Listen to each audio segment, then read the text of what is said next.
I'm Katie Osuna, and I'm the host of Copper and Heat Radio, a 2-time James Beard Award-winning podcast about the forces that shape our meals.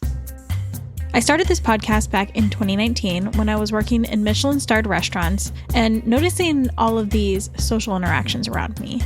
I had a lot of questions about the culture of restaurants and the systems we operated in. I think the restaurant world's in for a reckoning. Restaurants are slow to change because everything's made on the smallest margins. Value is completely arbitrary, right? What began as a podcast to process my way through working in kitchens as a woman has grown. If the conversation is a crackdown on the border, then do you want a $30 burger? Because that's one of the consequences of this.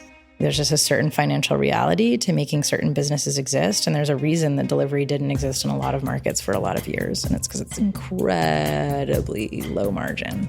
How a cuisine climbs in prestige and value. This happened to Japanese cuisine, this happened to Italian cuisine right in front of our eyes. Listen wherever you get your podcasts. And now on Heritage Radio Network.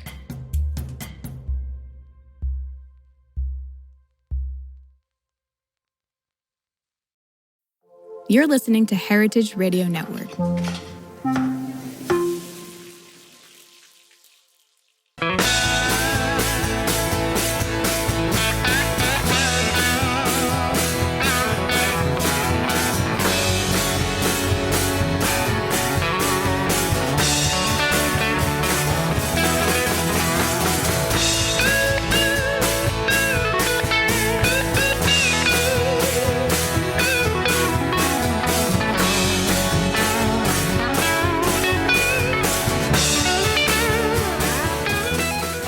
Hey, welcome to Beer Sessions Radio on Heritage Radio Network. I'm Jimmy Carbone, I'm the host, and wow, this is our countdown to our 750th episode. Way back in 2010, we started recording in the studio at Roberta's Pizza in Bushwick, and we're coming up on 750 episodes. So stay tuned, there's going to be a big party at Roberta's Pizza, and we're going to really have a great show coming up. But right now, we've been talking, this will be our second show about sake. I think you're going to hear it as the first one. We were just at my buddy Kato Sake in Brooklyn on Monday, and he actually talked about Todd at Farthest Star. So, Todd, you give us a quick intro, and we'll talk about how I got to know your sakes. Sure, absolutely. Thanks for having me. We are Farthest Star Sake. We're New England's only sake brewery and tap room, and we're in Medfield, Massachusetts. And we currently make single-serve sake for the market in Massachusetts, Rhode Island, and Maine. Great, man. Well, and that's just so you know, listeners, that we're recording today on May 7th, 2025. This will be episode 748. So, Todd, I actually am in my hometown a lot. My hometown's Haverhill, Massachusetts, north of Boston. And probably one of the most exciting things that's happened there in a long time are the young couple, Walter and Eugen, opened a great little, almost a tasting restaurant called Damguda. Little Korean-inspired, a lot of fermented things going on. They make their own soy sauce. And when they got their liquor license, they told me that they were going to be featuring sake by their friend. Why don't you just first, before we talk about your whole story, let's make the connection with these great young chefs and why it was so important that the feature of their whole drinks program is your sake. Yeah, absolutely. We love Walter and Eugene. Our tap room is coming up on our 3rd year anniversary. And for probably 2 of those years, Walter and Eugene popped up here as a regular food pop-up. And we're kind of a mainstay in the tap room scene. I think it's super cool that they've opened their own place. And get to carry our sake in Haverhill. It's really awesome. And their food is amazing. So that's kind of how we got to know them. We know them through another great restaurant that not many people have heard of called the Wooden Bar in Worcester, Massachusetts. So really nice kind of Asian style izakaya dining in Worcester. And so we know them through those guys. And then they started popping up here on the reg, and then we're super happy they've opened their own place. Yeah. Well, let's get back to your origins because Now I've got two really good sakes that I like from the Northeast. One is yours, and the other is Kato Sake in Brooklyn. So how'd you get started? Were you a brewer originally? So I majored in Japanese and lived in Japan for 4 years. And while I was there, I fell in love with sake, certainly, as just, we had so much good sake around us all the time because we were at the source. And then when I came back to the United States, I got a job at the Boston Beer Company. And I worked at the Boston Beer Company for 8 years. But while I was working there, I just kept missing fresh sake. The big problem in New England is that the sake has come a very long way through a lot of different hands. And so, uh, the difference between that and just fresh sake in Japan is so great that I just started home brewing it at home. And that's kind of how all this got started. Well, let's talk about your ingredients that you're using to give everyone a little overview. I mean, there's brewing. So how is it making sake different from brewing beer? So we're considered a brewery. By the federal government and the state of Massachusetts. And so we're doing the same thing. We just have a slightly different mechanism to achieve the same goal. So we're taking a pile of grain, in this case, rice, and we are converting the rice into sugar and fermenting it into alcohol. And so it's the same thing that happens on the beer side, except in beer, barley and rye, wheat, and a bunch of different grains like that have a lot of their own enzymes that you can use to break them down into sugar, and rice does not. So we actually have to use a second microorganism in addition to yeast to break the rice down into sugar, and that's called koji, and is definitely the heart of the whole brewery. Is how good we can make the koji rice. And we'll also make sure we touch on Koji and Koji Yeah. Fest. I don't want to dive into that too much right now. And what about your sourcing for rice? I mean, are you Yeah, just so all of our rice comes from from a rice? single family farm in Arkansas. Wow. It's called Isbell Farms, and the Isbell family still runs it. And they are the largest grower of sake brewing rice outside of Japan. So currently, through them, we have access to three sake specific strains of rice. We happen to use kind of the best one in the world called Yamada Nishiki. That's kind of our main rice. And in Japan, it's the most acreage, the most usage as far as sake rice is concerned. It's pretty great. What kind of questions do most people ask you when, I mean, are there people who are already sake fans that come to you?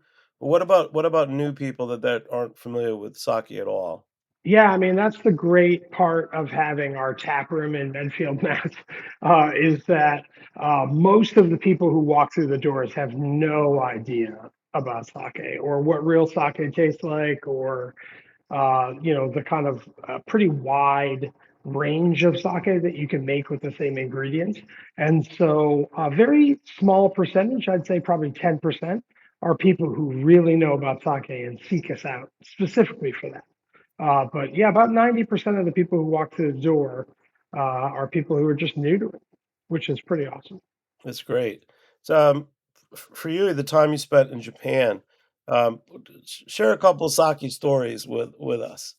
Yeah, I think living in Japan and actually eating the foods that sake are supposed to be paired with, uh, and being able to go to breweries and drink sake out of tanks and things like that. My wife and I love this sake from northern Japan called Nambu Bijin, and we're friends with the owner, and it's a really great, welcoming brewery. The owner is fantastic. But the last time we visited him, we were standing in his like cold, basically a walk-in cooler, drinking out of the tanks of sake. And so now that we're 6,000 miles away from that, my wife and I always lament that if we buy a bottle of Nambu Bijin on the shelf here in Massachusetts, there's no way it's going to stand up to the standing in the walk-in and drinking sake out of tanks. And so it's great that I have that exposure and kind of know what kind of flavors and stuff to look for. But I literally had to build my own brewery just to be able to get that quality of sake. No, that makes a lot of sense. You are the source now. Mm-hmm. Wow. Um, you mentioned fresh sake. I don't think I've ever heard anyone talk about fresh sake before on the East Well, Coast. yeah, I mean, as you said, there's we're the only sake brewery and tap room in New England. But yeah, in New York, in Brooklyn, there's Kato-san and Brooklyn Kura. And there's, a smattering of breweries around, but unless you live kind of within striking distance of one of the sort of 25 American breweries, then it's hard to get fresh sake. So is it comparable to getting uh, like a fresh lager from a brewery, or was it more Yeah. like a country wine that doesn't travel well?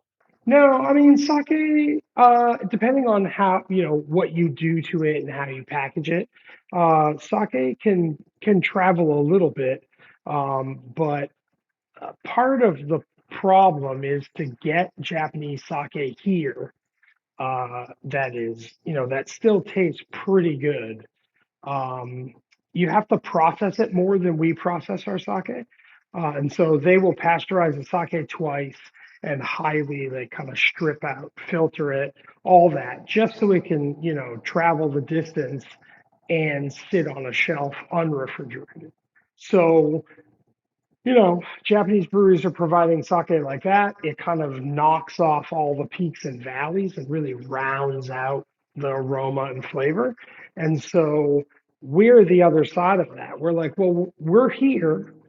Let's make sake here and then provide people with extremely young sake in comparison that has all of this dynamic flavor and aroma going on. And that way we can provide that to consumers.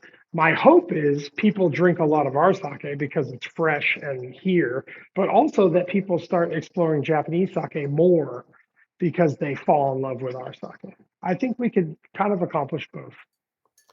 And then let's start with a style. For me, Nagori always seems approachable. Yeah. Let's tell us about yours, how you developed the recipe, and I'll tell you about the first time I had it at Don Buddha. Oh, awesome. Yeah. So, we really committed to using real sake brewing rice as opposed to eating rice or sushi rice. Those rices are cheaper, but the quality of sake you get off the back end on something like Yamada Nishiki is pretty high. So, yeah, our Nigori sake was kind of developed right out of the gates and really hasn't changed much. So we use extremely soft water, and we have a private yeast strain from Japan. I think it was given to me, and I promised not to write it on the bottle. So I've kept up that promise. So we have, like a private yeast strain from Japan, soft water, and you get a lot of fruitiness and depth. It's just fruit layers all the way down. And by using extremely soft water, we get a little higher acidity. And I think that slight higher acidity helps balance out the additional sweetness in an unfiltered sake. So that's kind of how we went about it. We're like high sugar, but also let's raise the acid to give you some kind of balance. Are you using soft water and the same yeast in all your sakis? No, all of our sakes have completely different water profiles. So the water in Medfield is analytically not bad for making sake, but from a flavor perspective, I think we could kind of do better.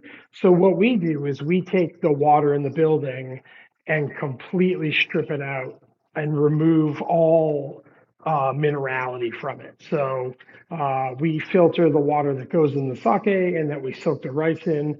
It has no minerality at all. And then that allows us to start with a blank slate and vary the water chemistry in the tank for each batch. And then what It's about not dissimilar to what they do in beer brewing. yeah? And what about so the yeast are using the same yeast for everything? No, we have eight yeast strains that we kind of juggle between. Mountains on the Moon has a yeast strain, just a single yeast strain from central Japan. And then we have other yeast strains. Some of our sakes have two yeast strains in them. Every sake is completely different. Which one is Mountain on the Moon? Is that a Nagori? Yeah, Mountains on the Moon is Nigori, which is kind of a unfiltered style of sake. Nigori is actually a Japanese word that just means to be like to have sediment, like to be muddied. And so I find that unfiltered really plays better in America, but there's a little bit of an argument in the sake world whether we should call it unfiltered or not, right? Yeah, Because filtration in Japanese sake brews means like polished filtration. I see. Yeah, no, it's very interesting. I mean, you're Nagori. I had it right when Gouda got their liquor license a Yeah. couple months ago, and I think I tasted through the three of your sakes that he had. Hmm. The Nagori was very different than what I expected. There was definitely the cloudiness, Yeah. and you're right. It was more complex, but it it changed. Mm. It seemed like it was alive, and I really loved it. Thanks. Um, I don't know. I Yeah. don't have the I'm literally I think this month I'm doing 2 or 3 shows with sake, Oh, but, wow. it's not something I've ever really I've never talked to an American who brews sake before. Oh, that's interesting. Yeah, I mean, it's certainly a steep hill to climb on the education side.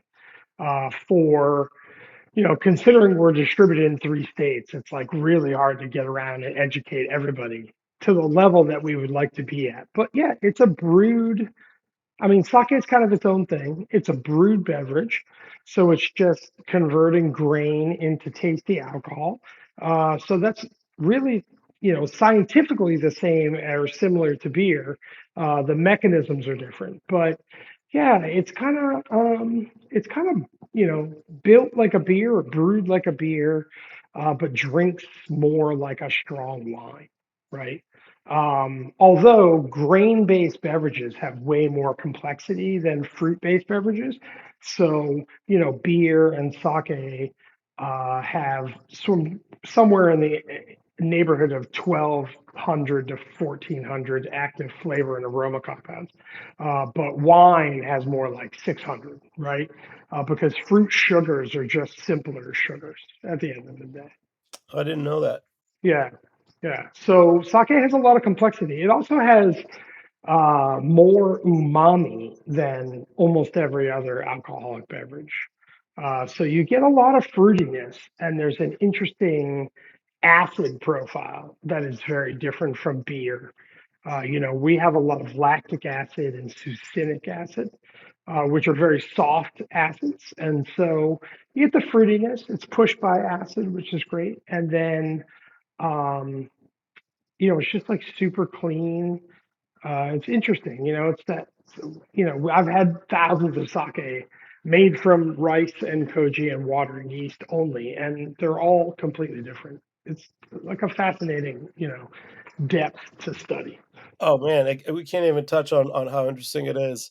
Um, Before I ask you about the cans, because 'cause they're really interesting, I Hmm, want to my enthusiasm for your product is genuine, and thanks. from the time that I tried it was only in the last 2 months, at this restaurant called Gouda in Massachusetts. I crave it. No, It really like the when I'm in that area, I know that's the best thing to drink in the whole town, and, I literally would wanna walk in and just get some of your sake with one plate of food there. Um, so that's as articulate as I can get about it. hmm. But, Oh, you know, thanks, man. my listeners know me that I'm passionate about what I drink. Um, I'm dying to go back this Friday and have some more, so Oh, that's awesome. Thanks. Yeah, that's like one of the best reviews of our sake I think I've ever heard. Yeah. Well, with the cans are so interesting. I remember in my career, I would go through phases where I'd get, top importers from Japan with Hmm. different types of sakis, and I think that they were just starting to get into cans. But one issue we used to have was uh, the size of the bottle because there were a lot of larger bottles. Right, And right. really wanted to get into a buy the glass program, but the same as wine, it's hard, and the Hmm. single serve size can is really brilliant. Um, your can is smaller, so tell us what the can is, the process of designing and finding this can, Yeah. because it kind of So makes it easy for me to go in a bar and get a can, and because it's a little stronger, I can have two glasses from that can, and it feels like I really had a lot. yeah, no, thanks. Yeah, we put a lot of thought into the brand. It is definitely a sci-fi inspired brand, but at the core of what we do, it's all about accessibility because we're making an esoteric alcoholic beverage in New England. So we really have to not only turn on sake lovers, but everybody. And so it all comes down to lowering the barrier to entry. We I like to say around here that most of the people that we encounter are sake curious. People are definitely curious about sake and wondering what real sake tastes like. But if you want to try real sake and you have to buy a $50 bottle to do that, it's a really hard kind of barrier for a lot of people, and it should be. And so we decided on single serve sake, which has existed in Japan for a very long time, but has just, sort of made its way here in smaller amounts. And then the other factor that we really learned from just being in the alcohol beverage industry for so long is that nobody really goes to a store just to buy sake. People pick up sake while they're there sometimes, but we have to be a share of basket, which means, someone goes in and buys a bottle of wine and a 4 pack of IPAs and some seltzers, and then they grab 2 cans of sake and they throw it in the basket. So that's kind of where we have to position ourselves uh, to be able to sell sake to just more people than the people who already know about it. Yeah. And Yeah. then just more about the can because Yeah. I like the information. I mean, right now I have the Junmai can. It Yeah. says the rice. So what's that? Yama Danish Yep. Shiki? Yamada Nishiki. Yeah. Which is the number one rice in the world for making sake. Um, And the style's Junmai, and it says milling rate right. 70%. So Right. So in what is Japan, so the hallmark of sake brewing rice is that all or most of the starches are concentrated in the middle of the grain. So on a lot of grains, you can actually see it. Think of like a fried egg analogy. The yolk would be pure starch, and the white would be mostly proteins and fats. So as you mill away the outside of the rice, you're getting rid of more proteins and fats. And now the starchy core is a higher percentage of starch. And the starch is what we want, right? We want to convert the starch into sugar to make alcohol. So in Japan, they grade sake on how low down you mill the rice. So one of the things, we're all about accessibility. So one of the things we thought of is, listen, let's use the best rice we can use because it makes delicious sake. And then let's start at basically the bottom of premium sake. So 70% means 30% of the rice has been milled away and 70% has remained. So that's kind of the starting point for premium sake in Japan.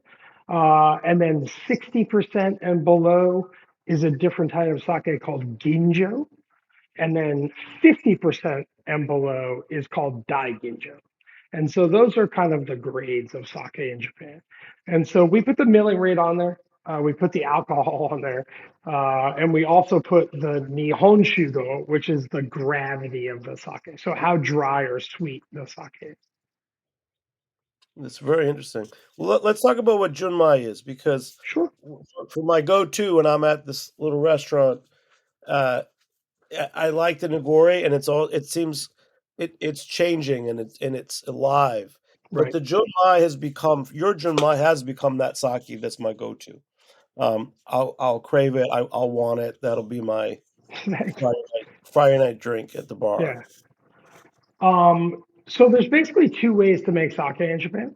Junmai brewing is one way, and there's another way called honjozo. We're not, as brewers, allowed to make honjozo in the United States. So they can import honjozo sakes, but we're not allowed to make them, which seems slightly unfair. So junmai just means pure rice, which means you use rice and koji and water and yeast, and you ferment that into a sake. Honjozo sake, the kind that we're not allowed to make in the US, is at the sort of end of fermentation, they add some distilled spirit to the sake mash, and it elevates the alcohol. And then they press the sake and then water it back to 15 or 16%. So in the United States, you're not allowed to add a distilled spirit to a brewed product. So, you can't take a bunch of whiskey and just dump it in a beer. Yeah. And so that's illegal in the United States. So we're not allowed to make honjozo sake. So, hopefully someday that'll change because there are some delicious honjozo sakes out there. And it would be interesting to do. But for now, junmai is what is the only thing we can make. So all of our sake technically are junmai sake. Okay, so Um, so I'm gonna so the hold on so a the second. thing about the sorry, the thing about the cans is we kind of stuck to, let's not over, we're a New England brand, right? We're not trying to be a faux Japanese brand or whatever. So there's no Japanese on the label, except for the name of the rice and the style of sake. So we just thought one vocabulary word per style would be the way to go. Yeah. So you have Junmai, you have Nigori. Nigori is technically a Junmai Nigori, right? But if you start stringing that all together, people are just going to lose interest. I So see. Nigori's unfiltered. Junmai is just a straightforward sake that is filtered. Yeah.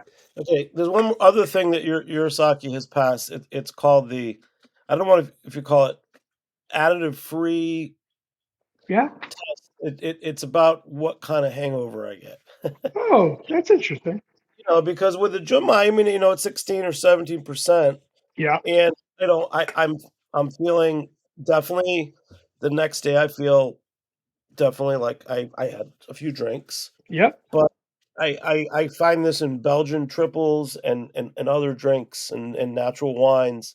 Hmm. How do I feel when I'm drinking it, and how do I feel the next day? And other than a little sluggish, I don't Right. get a headache, and I don't feel like crap. So, Right. is there a concept of additive-free sake or a natural sake? Um, Why is the sake not making me feel like crap? Like yeah, a lot of other I think there's a, I things. mean, this is completely anecdotal, but if we, there's kind of a science answer and a sort of anecdotal answer. Anecdotally, sake, I think you tend to kind of really enjoy it with a lot of food. It's like it's such a great food pairing. And so I think that kind of cuts down on any suffering you would do the next day. Technically, from a science perspective, the only thing that gives you a hangover is ethanol, which is alcohol.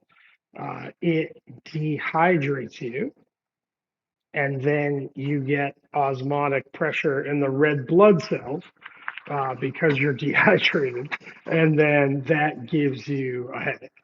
So any alcohol can give you a hangover. I think sake is like super social and it's super food pairing friendly. And I think those two things probably kind of spread out your consumption of alcohol. And it tends to kind of make it so that you don't really have a bad day the next day. Yeah. Yeah. There is a theory. It's a brand new theory because there's chemicals called conjoiners, and they theorize that conjoiner chemicals lead to worse hangovers, and sake has the lowest conjoiner percentage of any alcohol. So there's also that theory, which I think is still just a working theory. No, it's something I talk more and more about because Yeah. there's times when I'm out and I have, we if we get wine or I've beer that I know the brewer, I feel great, Hmm. and there's other times I'll drink something even half of a beer, and it just makes me feel like really bad, Yeah. and Yeah. I'm always eating and I'm always in a social setting, and Hmm. I think I know there's a movement with tequila, which I know a little bit about for additive free tequilas, and Interesting.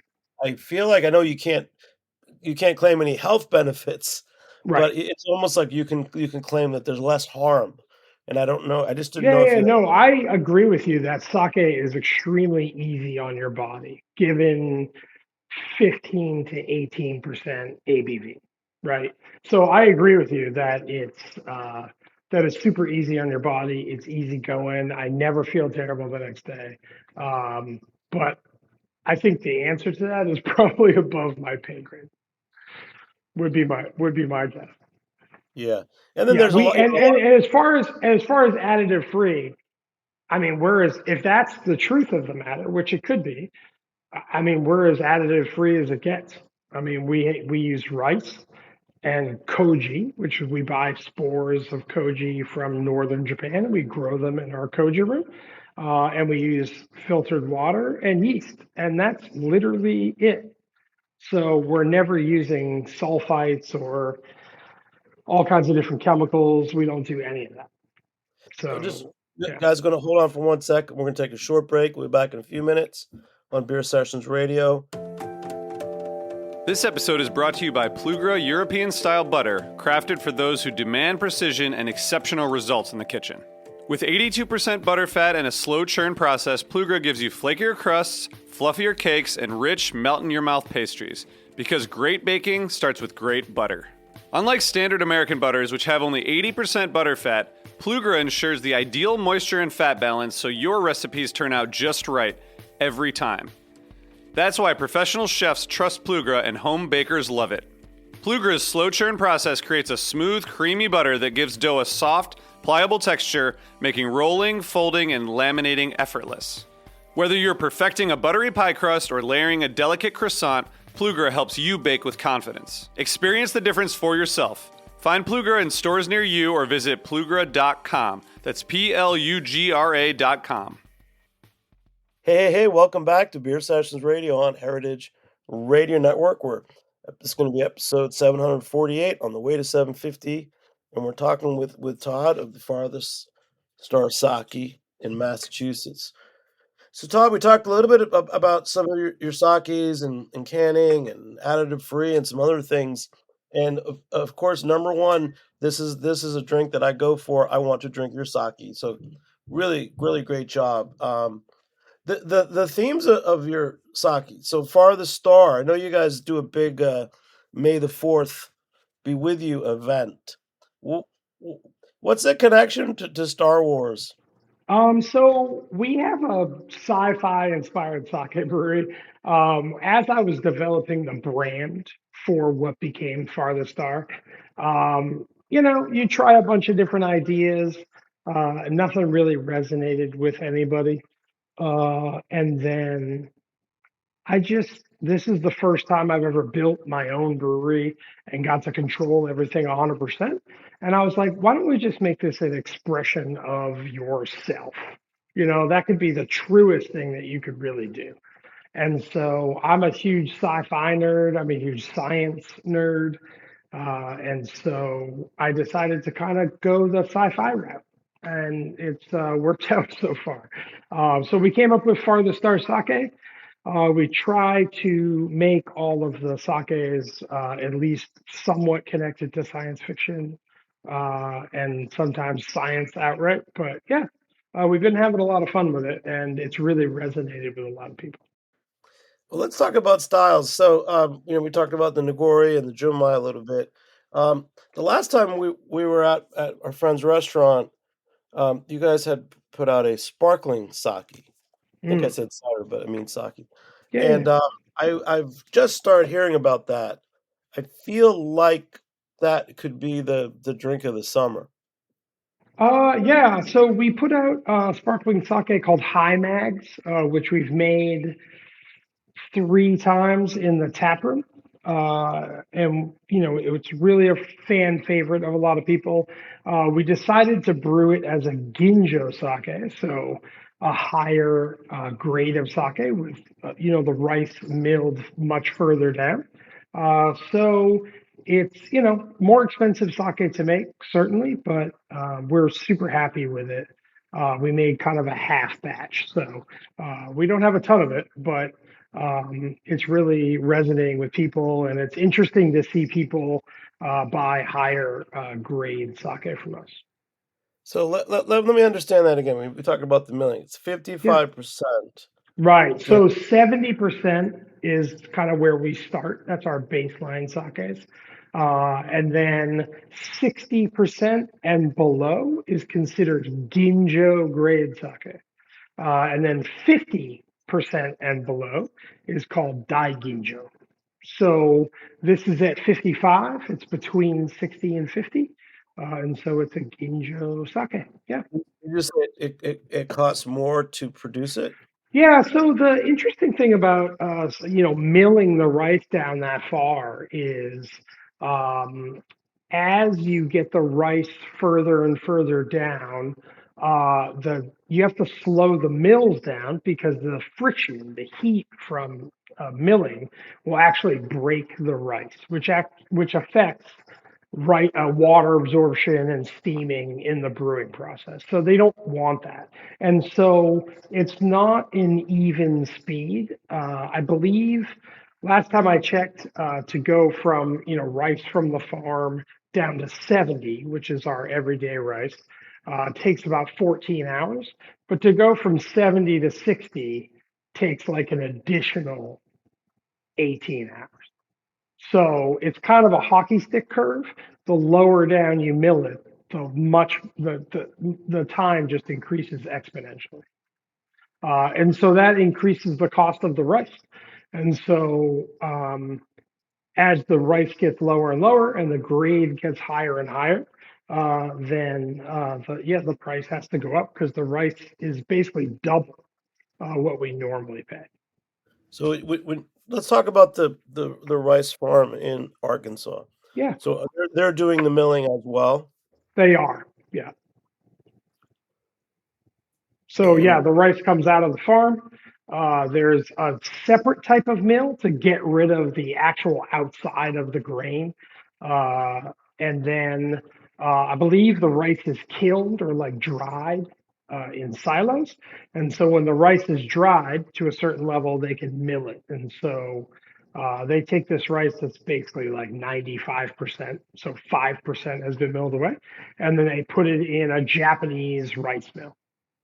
It's a very tall mill, and the rice basically falls to the bottom, goes into a kind of cyclonic chamber with a spinning stone, and it just nicks the rice. And then the rice gets vacuumed back up to the top. And so you just run this machine like this, and as the grains get ablated, they get smaller and smaller and smaller and round because you're knocking off all the edges. And yeah, so rice mill rates in Japan sometimes go like just crazily low. I've seen single digits before. I think single digits is kind of probably a PR move more than a how good is the sake move, because certainly at 9%, meaning you've milled away 91% of the grain, you're milling away starch, like you're losing starch. So some of that stuff is more of like a publicity stunt. But yeah, as you mill it down, you're just getting rid of a lot of material like proteins and fats that don't ferment, and the sake gets like lighter and more ethereal. and just lighter and lighter and lighter. Some sakes are just so light, it's almost like you're drinking fruity water. Well, I'll tell you what, one time we're going to meet in person, I and can't wait. we're going to taste through your sakis based on the milling rate, Oh, that which would would be cool. be an interesting way to teach people about it. So then we could really understand I understand the concept of how they mill the rice, Yeah. but this idea that the one I'm drinking, the I haven't opened this one yet. The Class M, which is Oh, yeah. Yamaha, is a 75%. Correct. So less mill rate. Yeah. So Yamaha is a more traditional, more lactic style of brewing. So instead of, um, sorry, all of the sakes besides Class M are modern sake. So on the first day of brewing, we actually add laboratory grade lactic acid as part of the process. That's how you make modern sake. It makes a super clean, super fruity sake. So Yamaha is where you, ahead of brewing, grow a 30-day yeast starter. It's like a very small batch of sake, basically. And the first 17 days of that are lactobacillus fermentation. So you use lactobacillus to grow your own lactic acid. Anytime that you ferment one thing into another, you get flavor and aroma compounds. They're just chemicals, but we perceive them as flavors and aromas. So if you have lactobacillus and they're eating away at some stuff in the rice mash and making lactic acid, you also get cool flavor, chemicals, and aromas. So the sakes tend to be richer and funkier. That particular sake, Class M, is a Yamaha. We thought the lower mill rate would add some like grain character, which goes along with the super rich earthiness, mushroom notes, sweetness of the sake. Yeah, I mean, it's definitely funky. That was Yeah. and not like my go-to as much as like I think what we would do is we'll do a tasting and someone could do it at their own bar too or a restaurant. Yeah. What would you start with if you picked four of your sakis? Yeah, I Or would probably go backwards just because of palate fatigue. So you'd want to start with something like Hymax, which is a Ginjo sake. In a couple of weeks, we're going to press another Ginjo. Hmm? it's a sparkling sake. Yeah, but it's a Ginjo sake. So it's still super light, super ethereal.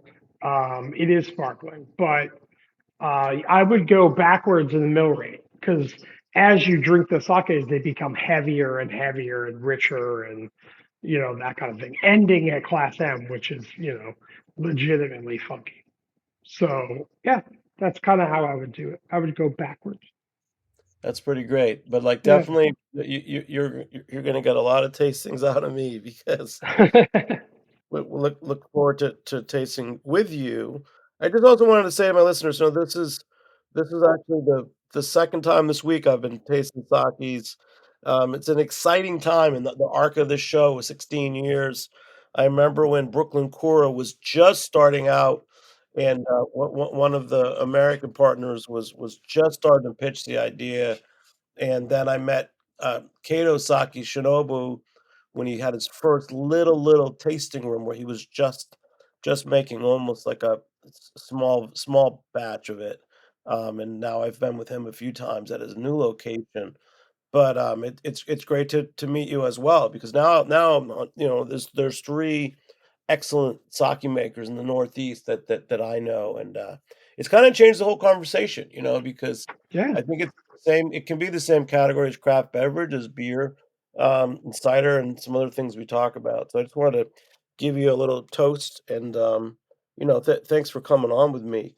of Um, course. one thing that's cool about sake is you mentioned umami and the food pairings. Mhm. There's a restaurant like the Damguda, or we've listen. We in New York, we're all familiar with different Japanese and so many different cuisines. Um, do you ever do pairings? Is there or when you had a pop up with our friend Walter. Were there a couple typical dishes that you like to have when you're tasting people on your sake? Yeah, I mean, one of the things about pairing sake with food that I like to do is, um, everyone just goes, oh, sake and sushi or whatever, sake and some Japanese thing. And so this might be just my special experience, but when I lived in Japan, sake and sushi wasn't really a natural pairing in Japan.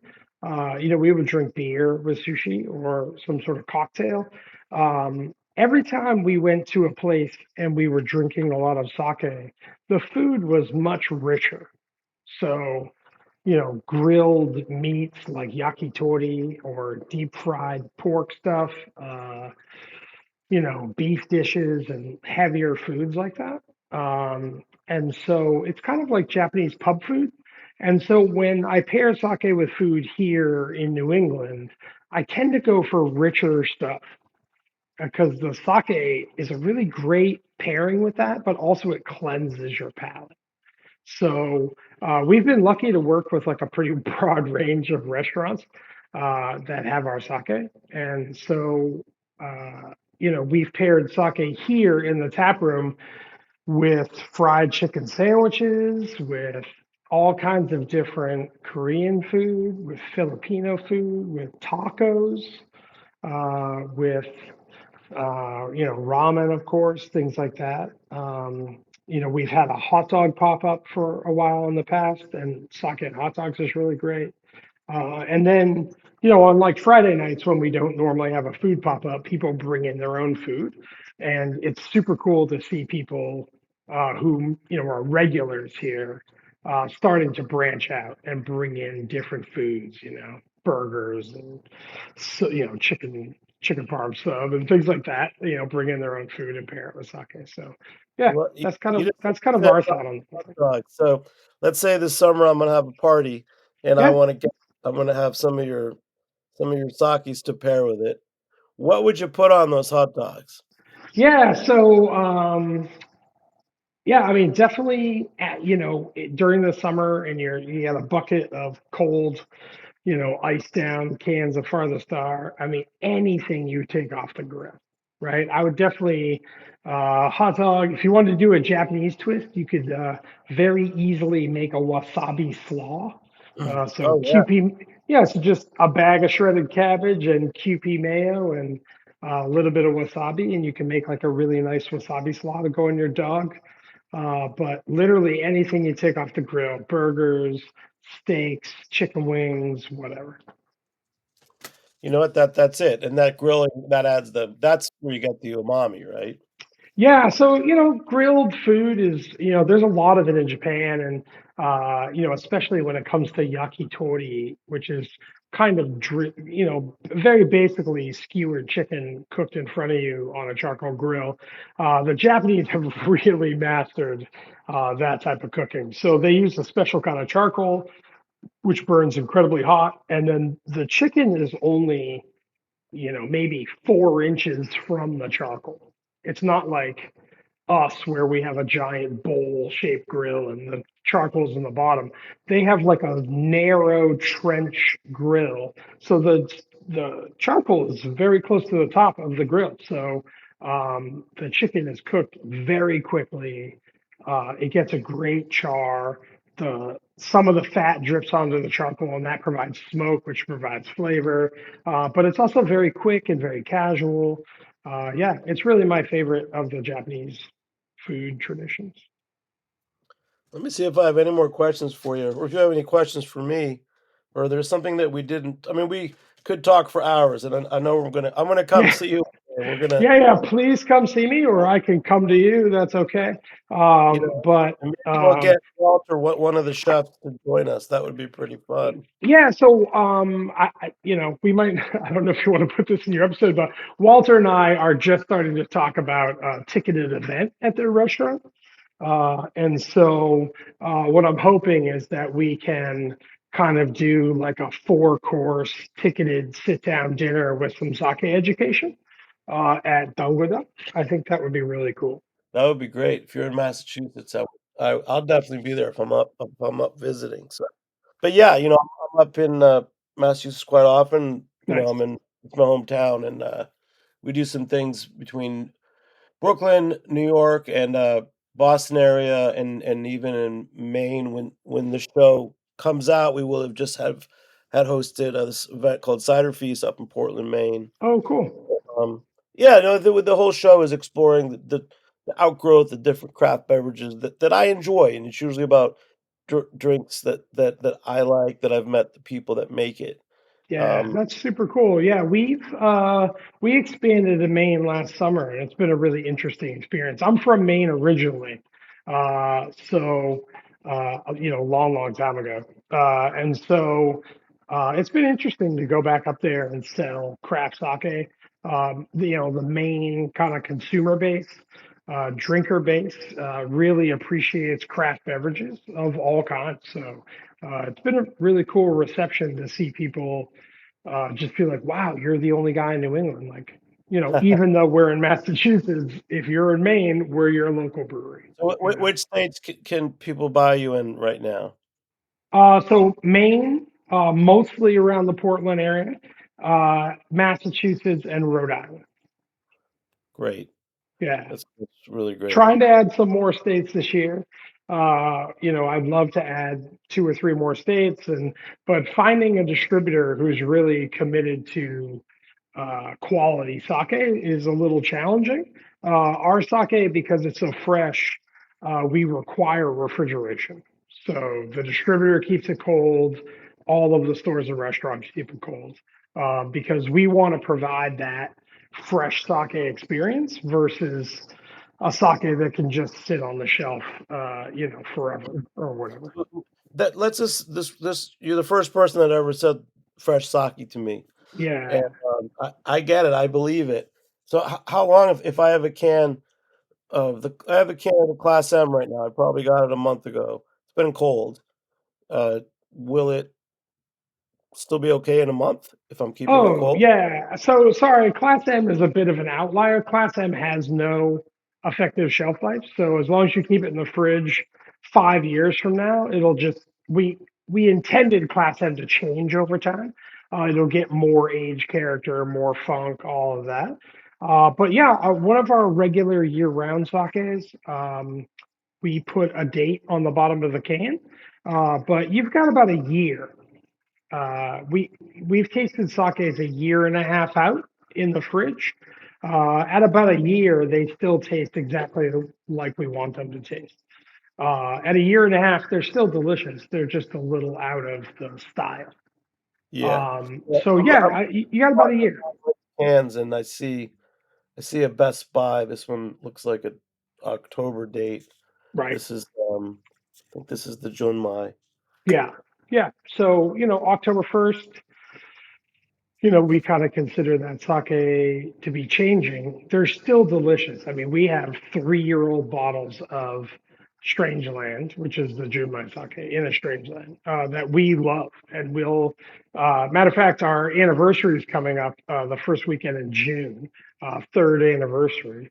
And one of the things that we'll have on draft is a blend of aged Strange Land. Wow. Yeah, And so we'll have four different vintages blended together on draft. wow. Well, Todd, I mentioned briefly the sparkling sake as a trend. Yeah, Um, Tell me about that because I think it's because my wife really liked it, and I kept thinking, yeah, wow, yeah, I do sparkling sake with the hot dogs. yeah. That's funny. Your wife liked it because High Mags is literally a sake I made for my wife. So my wife was asking me for sparkling sake. I wanted to go with something with like a lot of aroma and a lot of ethereal kind of flavors and aromas. So yeah, I mean, sparkling sake has existed in Japan for a long time, and until the modern era, all the sparkling sake in Japan was cloudy because how they would make it sparkling is they would take clear finished sake and add 10% sake mash that was at a high ferment. So that provides enough sugar and yeast to provide the fermentation in the bottle to carbonate it. And then, once the sort of modern brewing practices started to be adopted, people are making clear, like that one, clear filtered sake. So yeah, we've been making it. Do you add CO2? Yeah, so we inject CO2 and we have a carbonation stone that allows us to dial it in. There are breweries doing method champenois like what you would do with champagne, but that's a ton of labor. And I think Hymags is super delicious. So if we can do it that way and make a super delicious sparkling sake, then I'm okay with that. I mean, you made a new sake fan with your sparkling sake. Oh, thanks. Yeah, no, yeah. It's I mean it's also premium sake. It's a ginjo, so a little bit higher price point, but it's pretty special and we're seeing that reflected in the people who are choosing to buy it, which is really great. So, Okay. yeah, we Sorry, just a last question. Yeah. Since you did spend time in Japan, tell us another sake story. You talked about drinking sake in the cold room at a sake brewery. Give us a example of perhaps an izakaya or a pub that you had a great experience in that may have that's worth telling people because Yeah. No, I in hear case you. the lore, the stories behind why you love it so much. Yeah, no, I'll tell you, it's in Japan, you end up going to so many izakayas, and they all have this like real personality, whoever owns it. And so you end up almost making like friends through izakaya owners, and they all have their own kind of flavor. And the sake always is fresh and delicious. I wish we had more of a pub culture in the United States. And so, yeah, one night at our favorite izakaya, one of our favorite izakayas in Tokyo, uh, called Kaoru, uh, I met a guy who was kind of a famous calligraphy artist. Not my thing, but people around the bar seemed to know who he was and had heard of his artistic, calligraphy stuff. And so we got talking about izakayas, and he said, "Oh, you really appreciate izakaya food?" I said, "Yeah, yeah, yeah." And he said, "You have to go to my favorite izakaya in Shizuoka, which is, granted, like 2 prefectures away." And so he took out some paper and wrote instructions about how to get there and the name of the restaurant. And he was like, if you just go there and show them this calligraphy that I've written you, they'll like understand what's going on. And so it took me about a year. And those pages like sat inside a book. And then before I left Japan, I was like, oh, you know what? I still have those like calligraphy pages. So I jumped on the train and I went down to Shizuoka and showed them the calligraphy at the door, which was pretty funny. Uh, um, Felt like I was in another world. And yeah, went and ate at this guy's favorite izakaya. And so people who love that kind of pub culture really pass these kind of gems along. There's some of my favorite izakayas were like direct introductions to other people. And I think that happens in a lot of countries that have a pub culture. Like I think if you lived in London, somebody would be like, oh, if you want this type of beer, you really should go to this place and ask for Jimmy and that kind of thing. And I really hope eventually that we kind of adopt that kind of eating and drinking culture here because we don't really have a lot of it. You don't have like a neighborhood pub where everyone's hanging out from the neighborhood and you get to meet your neighbor's friends and your neighbor's friends and that kind of thing. So I'd like to see a little bit more of that crop up here. Yeah, man. I really love talking to you, and then I really love drinking sake. So we're definitely going to talk more. And again, thank you so much, Todd, for joining me. Of course, man. Thank you for having me. Yeah, I can't believe episode 748. That's quite an accomplishment on your part, and introducing people to beers and distilled spirits and wines and sake. It's amazing.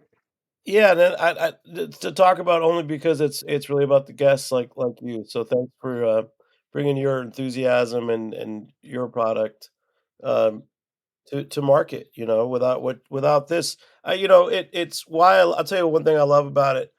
To see, as I said, I met one of the guys from Brooklyn Cora maybe 9 or 10 years ago. Wow. He was just talking about it Yeah. and just meeting people. And to see where that's gone and now knowing, Kato Saki and you, I, I'm thrilled. To me it's in the same category as it's craft. It's delicious. It goes with food. And it's also good. At this point, there's no one making a crappy sake in America that I've seen. Yeah. We're pushing the envelope all the time. It's a small, tight knit community. The two guys in Brooklyn, Shinobu, and the guys in Brooklyn Kura. I was the only employee at Massachusetts' first sake brewery, which doesn't exist anymore. And I remember basically making sake in a 2-bay garage by myself. Um, and I didn't own the company, but I was the only employee. And so during that time, I had 100 phone calls with Brian and Brandon at Brooklyn Kura, and Shinobu came up and visited me and stuff. It was cool to see them kind of build their places out. And then they're killing it now, and Brooklyn really is a force for sake good, which is great to see. Yeah, they have a great educational center down there to really teach people about sake. It's pretty cool. Yeah. Well, again, thanks, Todd, and thanks to George for recording this, and he's going to clean it up for us. And thanks to our listeners. It's episode 748. We're here on Heritage Radio Network, and we'll catch you next time on Beer Sessions Radio. All right. Thanks so much, guys. Woo!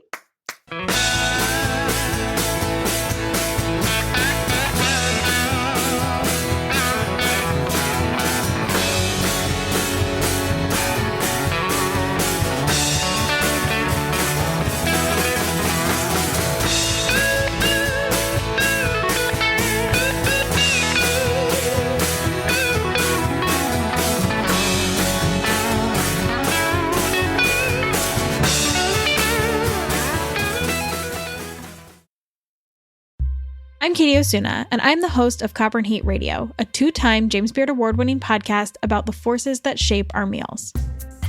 I started this podcast back in 2019 when I was working in Michelin-starred restaurants and noticing all of these social interactions around me.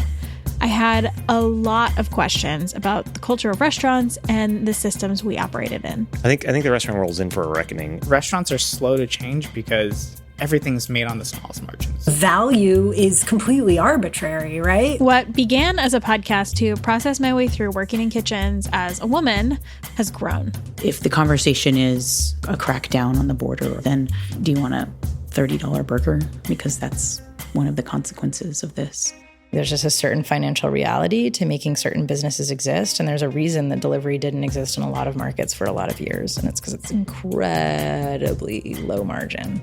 How a cuisine climbs in prestige and value. This happened to Japanese cuisine, this happened to Italian cuisine right in front of our eyes.